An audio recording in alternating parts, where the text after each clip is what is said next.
Hi guys, welcome back to the channel. I hope you're all doing great. Today I thought I'd do something a little bit different and just talk about some Bitcoin technical analysis. So let's get right into it. So we're here on the 1-day chart for Bitcoin, and as you can see here, we've got this little rising channel.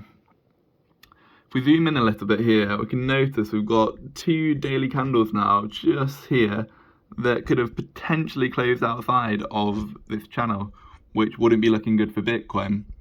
We've still got a bit of time left on this final daily candle, but if it does close outside, it's not looking good. So how low could Bitcoin go?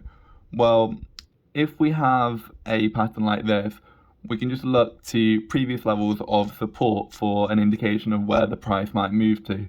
So if we take the first level of support as the very start of this pattern, if we draw a line, we can see that is almost exactly at $34,000.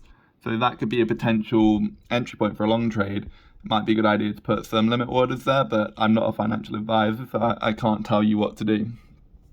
If we then go even further back in time, all the way back to July 2021, there's another very, very strong level of support. If we draw another line there, we see that's at $29,800.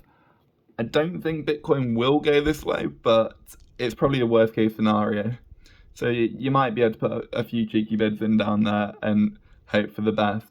But in the long term, I really don't think Bitcoin's going to drop below $30,000 again, but we never know. So that's it for this one today, guys. Thanks for watching. Don't forget to like the video, leave any comments down below, and subscribe if you want to see more. Cheers, guys.